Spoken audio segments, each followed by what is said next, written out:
Bismillahirrahmanirrahim. Assalamualaikum warahmatullahi wabarakatuh. Izinkan saya memperkenalkan diri. Nama saya Ratna Sriningsih SPD, Guru Matematika pada MAN Kapuas, Kabupaten Kapuas, Provinsi Kalimantan Tengah. Hari ini saya akan mempresentasikan media pembelajaran berbasis game yang saya buat, yaitu modifikasi permainan ular tangga dalam pembelajaran matematika, materi kaidah pencacahan, kelas 12 semester genap. Berikut riwayat hidup saya.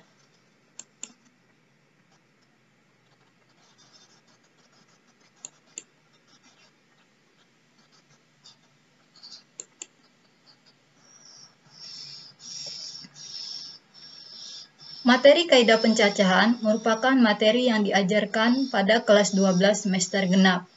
Kompetensi dasar adalah menyelesaikan masalah konseptual yang berkaitan dengan kaidah pencacahan, yaitu aturan penjumlahan, aturan perkalian, permutasi, dan kombinasi. Indikator yang ingin dicapai adalah siswa mampu menyelesaikan masalah konseptual yang berkaitan dengan kaidah pencacahan. Kemudian, siswa mampu menyajikan penyelesaian masalah yang berkaitan dengan kaidah pencacahan. Tujuan pembuatan media modifikasi permainan ular tangga yang saya buat adalah yang pertama, meningkatkan minat siswa dalam mengikuti pembelajaran matematika, materi kaidah pencacahan. Yang kedua, mempraktekkan secara langsung penggunaan konsep kaidah pencacahan dalam kehidupan nyata. Yang ketiga, meningkatkan pemahaman siswa terhadap materi kaidah pencacahan. Keempat, meningkatkan prestasi atau hasil belajar siswa pada materi kaidah pencacahan. Dan terakhir, menumbuhkan karakter positif pada siswa.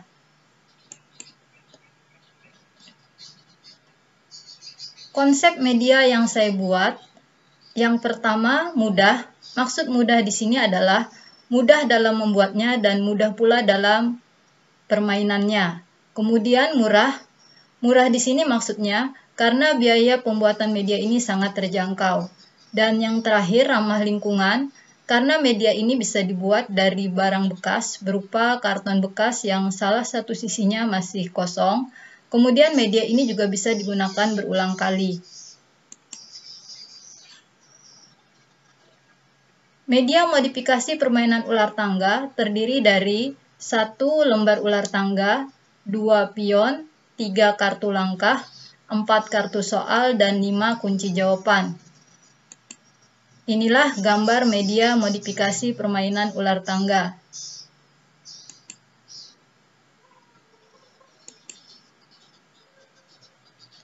Untuk pembuatan media ini diperlukan alat dan bahan berupa 2 lembar karton berukuran besar, 1 lembar kertas koper makalah, 2 buah spidol, pulpen, gunting, dan penggaris.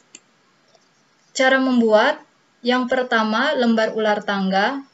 Buatlah kotak-kotak pada 1 buah karton ukuran besar sebanyak 30 kotak. Di sini sengaja saya membuat 30 kotak saja karena menyesuaikan dengan jam pelajaran. Karena kalau kotaknya ada 100, tentunya waktu permainan akan lebih lama lagi. Sedangkan jam pelajaran waktunya terbatas. Kemudian, gambarlah 4 buah ular dan 4 buah tangga pada beberapa kotak yang dipilih. Agar lebih menarik, pada lembar permainan ular tangga diberi beberapa kata-kata motivasi. Misalkan pada kotak yang terdapat gambar ular, diberi kata motivasi berupa kata-kata sabar. Dan di kotak yang terdapat gambar tangga, diberi kata alhamdulillah. Kemudian pion. Untuk pion dalam permainan ular tangga ini bisa menggunakan benda-benda berukuran kecil milik siswa, misalkan penghapus, gantungan kunci, dan sebagainya. Kartu langkah. Dalam permainan ini tidak menggunakan dadu. Dadu diganti dengan kartu langkah. Alasannya karena kotak pada permainan ini hanya terdiri dari 30 kotak saja. Maka jika menggunakan dadu yang isinya sampai angka 6, maka akan membuat permainan cepat selesai. Di samping itu, membuat kartu langkah ini juga lebih mudah daripada membuat dadu. Caranya adalah dengan memotong kertas koper menjadi 8 bagian, sehingga menjadi potongan kertas seukuran kartu. Kemudian setiap kartu tersebut diberi tulisan sesuai langkah yang diinginkan. Misalkan kartu langkah pertama diberi tulisan maju 1 langkah. Kartu langkah kedua diberi tulisan maju 2 langkah. Kartu langkah ketiga diberi tulisan maju 3 langkah. Dan kartu langkah keempat diberi tulisan maju 4 langkah. Sehingga dalam permainan ini terdapat 8 kartu langkah, yaitu terdiri dari kartu langkah maju 1 langkah sebanyak 2 lembar, maju 2 langkah sebanyak 2 lembar, maju 3 langkah sebanyak 2 lembar, dan maju 4 langkah sebanyak 2 lembar. Kartu soal. Kartu soal berisi soal-soal latihan materi kaidah pencacahan. Fungsi kartu soal sebagai syarat peserta permainan dapat melanjutkan permainan. Karena peserta hanya dapat melanjutkan permainan jika dapat menyelesaikan soal yang ada pada kartu soal dengan benar. Jumlah kartu soal yang dibuat disesuaikan dengan kebutuhan. Cara membuatnya, potonglah karton ukuran besar menjadi beberapa bagian, sehingga menjadi potongan kertas seukuran kartu. Kemudian, tulislah soal pada kartu tersebut. Kunci jawaban. Kunci jawaban berfungsi untuk mengecek jawaban dari soal-soal yang ada pada kartu soal. Guru bisa membuat kunci jawaban pada sebuah buku. Langkah-langkah permainan.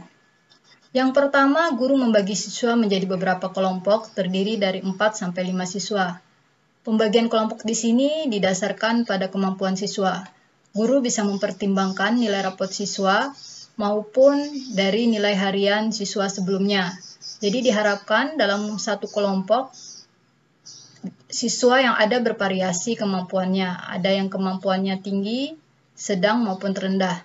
Jadi diharapkan dalam kegiatan ini semua siswa bisa saling bekerja sama, berbagi pengetahuan. Diharapkan siswa yang memiliki kemampuan tinggi bisa berbagi ilmunya kepada siswa yang memiliki kemampuan rendah. Kemudian, guru meminta perwakilan kelompok maju ke depan untuk menentukan urutan peserta dengan cara berlomba menebak hasil perkalian. Peserta diurutkan berdasarkan kecepatan menjawab hasil perkalian tersebut. Setelah urutan peserta permainan ditetapkan, kelompok dengan nomor urut pertama mengambil kartu langkah dan meletakkan pion sesuai kartu langkah. Kemudian memilih kartu soal untuk diselesaikan bersama anggota kelompoknya. Dilanjutkan, kelompok urutan berikutnya juga melakukan hal yang sama. Kelompok yang telah menyelesaikan soal melaporkan jawaban kepada guru. Jika jawabannya benar, maka kelompok tersebut bisa melanjutkan permainan dengan cara kembali mengambil kartu langkah dan meletakkan pion sesuai kartu langkah, serta kembali memilih kartu soal dan mengerjakan kartu soal tersebut bersama kelompoknya. Demikian seterusnya.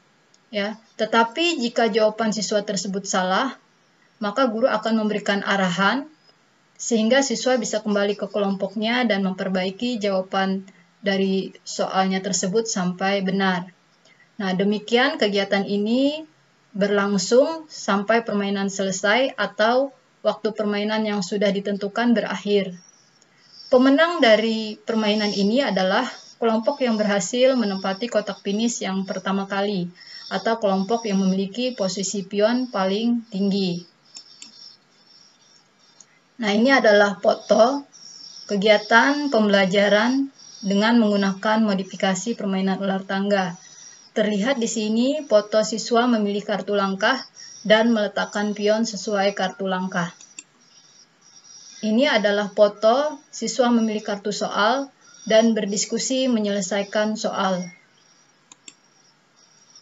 Ini adalah foto yang juga siswa berdiskusi menyelesaikan soal. Juga ada foto siswa melaporkan jawaban ke guru. Guru kemudian memeriksa jawaban siswa dan memberikan arahan jika jawaban siswa tersebut masih salah. Manfaat penggunaan modifikasi permainan ular tangga dalam pembelajaran matematika materi kaidah pencacahan. Yang pertama, meningkatkan minat siswa dalam mengikuti pembelajaran. Dengan kegiatan permainan, siswa menjadi lebih semangat dan antusias mengikuti pembelajaran. Siswa menjadi lebih serius dan aktif. Mereka berlomba bekerja sama untuk memenangkan permainan. Yang kedua, meningkatkan pemahaman siswa terkait materi kaidah pencacahan. Dengan kegiatan permainan, siswa memiliki kesempatan untuk banyak latihan menyelesaikan soal, sehingga mereka lebih terampil lagi dalam menyelesaikan soal.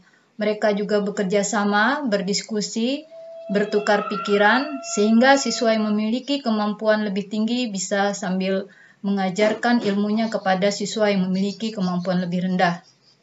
Di samping itu, siswa dapat mempraktekkan secara langsung penggunaan konsep kaidah pencacahan yang dipelajarinya, misalkan dengan cara mencari peluang terpilihnya kartu langkah maupun kartu soal, ya, atau menentukan peluang kelompoknya memenangkan permainan. Nah, semua ini diselesaikan dengan menggunakan konsep kaidah pencacahan.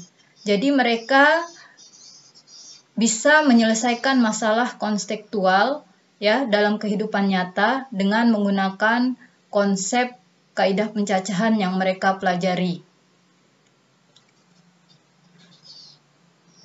Hal ini membuat siswa dapat mencapai indikator maupun kompetensi yang diharapkan, yaitu menyelesaikan masalah konseptual yang berkaitan dengan kaidah pencacahan. Kemudian yang ketiga, meningkatkan prestasi atau hasil belajar siswa. Dengan meningkatnya pemahaman siswa, maka nilai tugas harian maupun nilai ulangan siswa juga jauh meningkat. Yang keempat, menumbuhkan karakter positif pada siswa. Dengan kegiatan permainan ini, siswa bisa bekerja sama dengan baik, mereka menyelesaikan soal yang ada pada kartu soal dengan berdiskusi, bekerja sama.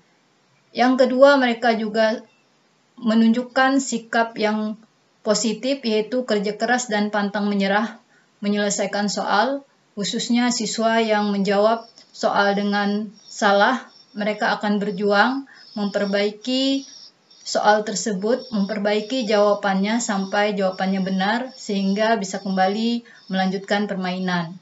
Mereka juga sportif, menerima kekalahan, dan bermain dengan jujur. Jadi banyak hal-hal positif yang bisa ditumbuhkan pada diri siswa dengan kegiatan ini. Berikut video kegiatan pembelajaran dengan menggunakan modifikasi permainan ular tangga. Perwakilan siswa memilih kartu langkah, kemudian meletakkan pion sesuai dengan kartu langkah.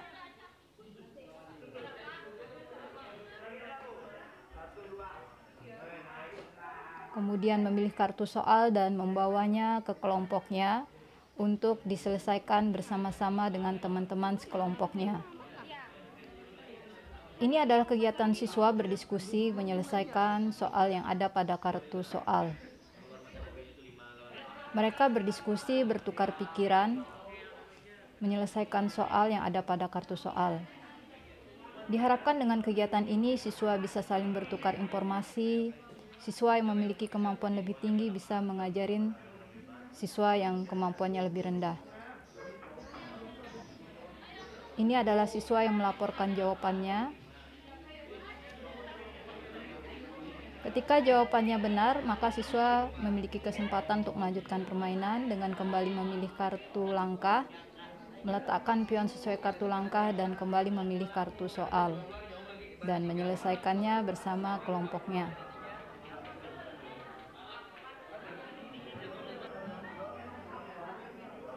Kegiatan ini berlangsung terus-menerus.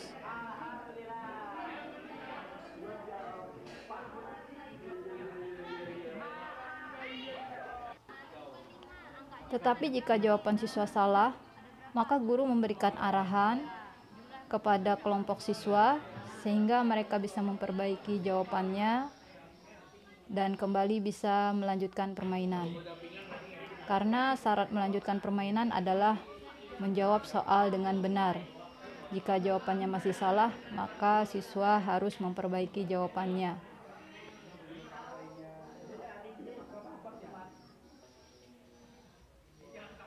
Terlihat siswa begitu antusias mengikuti pembelajaran. Padahal biasanya Kegiatan pembelajaran matematika merupakan pembelajaran yang kurang diminati siswa. Tapi dengan kegiatan permainan ini, siswa terlihat lebih semangat dan antusias. Karena waktu sudah selesai, maka guru mengakhiri permainan dan menentukan pemenang dari permainan. Demikian presentasi saya, semoga bermanfaat.